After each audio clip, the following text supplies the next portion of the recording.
이목은 흉노가 있는 지역의 장군으로 배치가 됐습니다. 스파이를 길러내는 거죠. 봉화 체계를 잘 갖춰놓는다. 흉노가 침입해 들어오면 무조건 방어만 해라. 특히 흉노를 생포하는 사람이 있으면 사형까지 가한다니 소문들을 쫙 내겠죠. 이목, 쟤는 겁쟁이야. 기동성 있게 움직인다는 걸 너무 잘 알기 때문에 이목이 드디어 때가 됐다. 정벌을 나가기 위해서 준비를 하죠.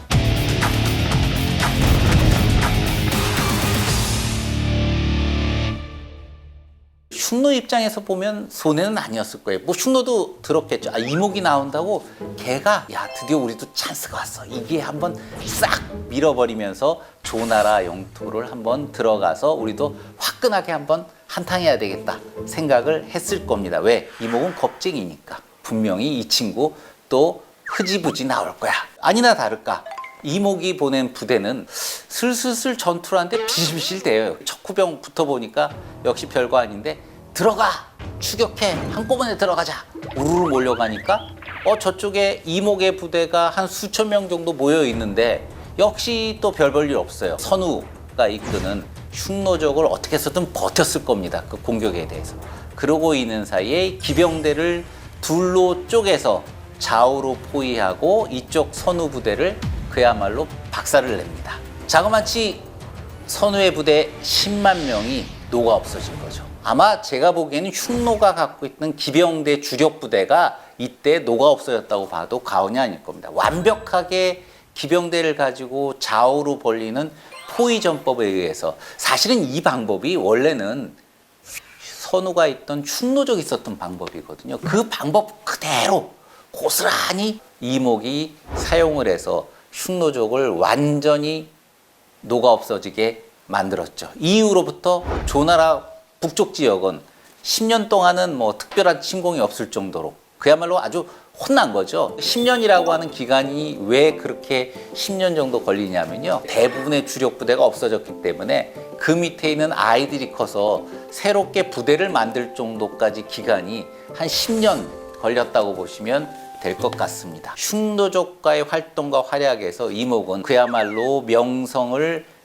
크게 높이는 그런 성과를 얻게 되죠. 그것 때문에 이제 중앙으로도 불려오게 됩니다. 조나라의 도양왕이 이제 새로 이제 즉위를 했죠. 이목을 갖다 시켜서 우리가 뻗어나가려면 이제 북쪽은 조용해졌으니 그 북쪽 말고 동북쪽, 동쪽은 이제 제 나라고 붙었고요. 약간 동북쪽에 있는 게 연나라인데 연나라를 좀 공략을 해서 우리의 영역을 좀 넓혀보자.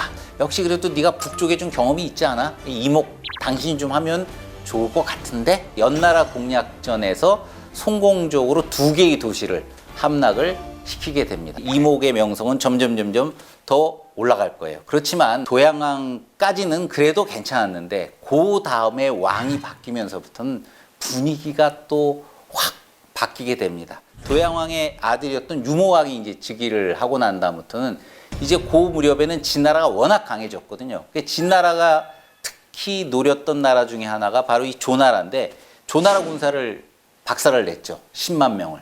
지난번에 한번 제가 말씀을 드린 적이 있을 겁니다. 이목을 대장군을 시켜서 이제 총사령관을 시킨 거죠. 아무래도 진나라를 갖다가 막아야 된다. 벼슬도 무지하게 높여줬어요. 무안군에 드디어 봉해줬습니다. 이게 무안 지역에 자기가 그야말로 땅을 갖다가 봉해받은 일종의 제후와 비슷한 그런 존재가 됐거든요. 이 이목이 진나라나 한나라나 뭐 위나라의 공격들을 잘 막아내면서 나름 이제 명성을 갖다가 쌓기 시작하는데 조나라가 사실 이때 이미 기울어 가던 시점이었죠. 이미 이 그 왕이 즉위한 지 5년째 한번 대지진이 일어났습니다. 이 대지진이 일어났다라고 하는 건 사람들이 단순히 죽었다라고 하는 부분에 끝난 게 아니고요. 그의 농사도 박살이 났다 이렇게 보시면 좋습니다.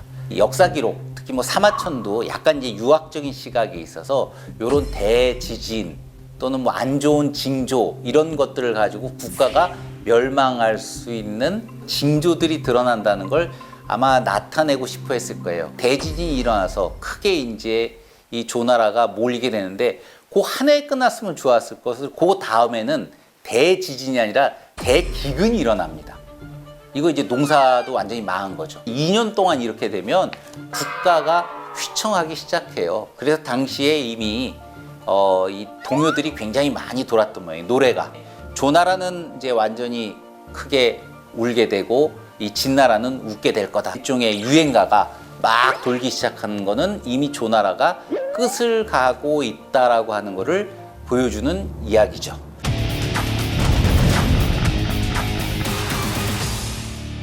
유모강 7년에 진나라가 이제 명장 왕전에게 조나라를 공격하게 되거든요. 조나라 입장에서 보면 이목이 이제 가장 훌륭한 장군이니까 이목, 그다음에 사마상 두 사람한테 각각 맡겨서 방어하도록 해라. 이목하고 사마상은 당연히 조나라의 주력군 대부분을 데리고 진나라를 막기 위해서 출정을 했죠. 진나라 입장에서는 이거를 이목 만만치 않은데 걔랑 싸우면 안 되겠지? 이거를 어떻게 하면 좋을까 하다가 드디어 반간, 이 간첩을 보내서 이제 처리를 하는 거죠. 이제 왕이 총애하고 있는 신하, 곽계라고 하는 신하인데요. 곽계한테 뇌물을 줘가지고 요거 소문을 좀 내게 해달라. 이목하고 사마상이 지금 이 민심도 흉흉한 이때 군대를 대부분 거느리고 있고 자기네들 명성이 많으니까 이참에 국가를 자기네들이 뒤집어 엎으려고 한다. 반란을 일으키려고 한다. 그럼 곽계 입장에서는 아니 이게 잘못하면 자기 국가가 망할 일인데 뇌물을 받았다고 해서 왜 그런 일들을 했을까?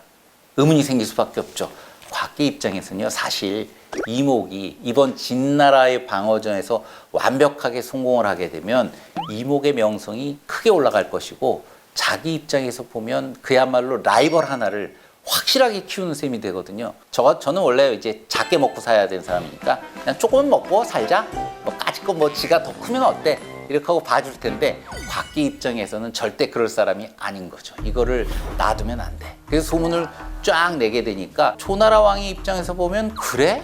가뜩이나 사실 선왕대부터 활동을 해왔었잖아요. 이목이. 명성도 높고 좀 믿어야 되는데 그럴 때 이제 의심이 슬슬 생기는 거예요. 특히 자기가 믿는 사람이 자꾸 그 얘기를 처음에는 안 믿겠죠. 한 번 얘기하면 에이 설마 이목이 그렇게 했어. 걔 충성심 많은 사람이야. 이렇게 얘기해도요. 2번, 3번, 4번 얘기하면요. 그 다음에는 이제 진짜 그런가? 이런 생각을 하게 됩니다. 이 몰래 사람을 시켜서 감시를 하게 되는데 이목 출정은 하긴 했는데 아마 조금 가서 불평도 좀 했을 거예요. 야 이거 이번에 막아야 되는데 병력 요거 갖고 될 수 있을까? 이것저것 뭐 고민도 하고 뭐 골치 아파하고 그러는 것들이 이제 당연히 드러나겠죠. 아 요게 반란을 일으키려고 하는 것 같습니다. 라고 하는 보고를 듣게 되죠. 그래? 체포를 해라. 그래서 결국 체포돼 와서 이목이 죽게 되는, 평생 동안 본인이 방어 전술을 위해서 흉노와의 방어를 위해서 쭉 일관되게 살아왔지만 본인의 목숨까지는 방어하지 못했던 불행했던 장군 이목이었습니다. 사마천은 이목에 대한 평가를 남기지는 않았습니다. 그런 사람을 우대하고 끝까지 믿고 대우를 해야 된다라고 하는 이야기를 하고 싶었던 것 같아요. 조나라도 이목이 죽고 난 다음에 석 달 만에 망하게 됩니다. 이 사마천도 유학적 시각에서 자료들을 다루다 보니 곽계 같은 인물들이 등장하는 것이 국가의 멸망의 징조라고 하는 부분들을 이야기를 하고 싶어 했던 거고요. 그 이야기는 반대로 얘기하면 이목과 같은 사람을 버리고 곽계 같은 사람을 등용해서 썼던 국왕의 문제라고 하는 부분을 지적하고 싶은 거죠. 한 문장으로 얘기를 한다면 칼이 좋아도 칼자루가 시원찮으면 삭으면 결국 꽝이다. 주변이 제대로 받쳐주지 못하면 그 칼이 위력을 발휘할 수 없다. 여기에 대한 건 여러분들이 각자 생각해 보시기 바랍니다.